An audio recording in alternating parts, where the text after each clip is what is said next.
Hi అండి. నేను మీ Jhansi. Welcome to my channel Andhra పుట్టిల్లు తెలంగాణ అత్తిలి. ఈరోజు మటన్ కర్రీ చాలా ఈజీగా, టేస్టీగా ఎలా చేసుకోవాలో చూసేద్దాం రండి. ఫస్ట్ కుక్కర్లో ఆయిల్ వేసి బిర్యానీ ఆకు, లవంగాలు, దాల్చిన చెక్క అన్ని స్పైసెస్ అన్నీ యాడ్ చేయాలి. అవి వేగిపోయిన తర్వాత ఆనియన్స్, పచ్చిమిర్చి వేసి బాగా వేగనివ్వాలండి. వేగిన తర్వాత అల్లం వెల్లుల్లి పేస్ట్ కూడా వేసి ఒకసారి కలిపి వేపాలి.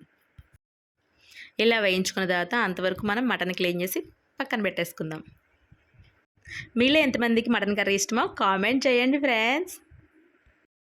ఆనియన్స్ అన్నీ బాగా వేగిపోయినాయి. ఇప్పుడు మనం మటన్ తీసుకోవాలి. మటన్ వేసి బాగా వేయించాలండి. ఇవి కూడా వాటర్ అంతా పోయేదాకా ఇలా కలుపుతూ ఫ్రై చేస్తూ 10 మినిట్స్ మూత పెట్టి వేగేంత వరకు ఉంచాలి. ఇప్పుడు వేగిపోయిన తర్వాత పసుపు, ఉప్పు వేసి మరొకసారి కలిపేయాలి. వేగిపోయిన తర్వాత ఇప్పుడు మనం కారం కూడా యాడ్ చేసుకోవాలి. కారం యాడ్ చేసుకున్న తర్వాత ఒకసారి ఫ్రై చేసి వాటర్ పోసి 3 విజిల్స్ వచ్చేంత వరకు ఉడికించుకోవాలి.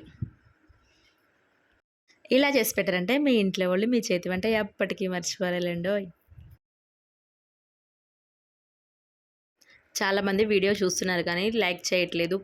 ప్లీజ్ లైక్ చేయండి, షేర్ చేయండి, సబ్స్క్రైబ్ చేయడం మాత్రం మర్చిపోకండి.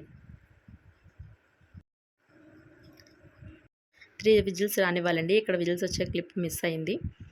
ఇలా విజిల్స్ వచ్చిన తర్వాత ఇలా అయిపోతుంది. ఇప్పుడు మనం ధనియా పౌడర్ 1 టేబుల్ స్పూన్, జీలకర్ర powder 1 table spoon, mutton masala 1 table spoon వేయండి.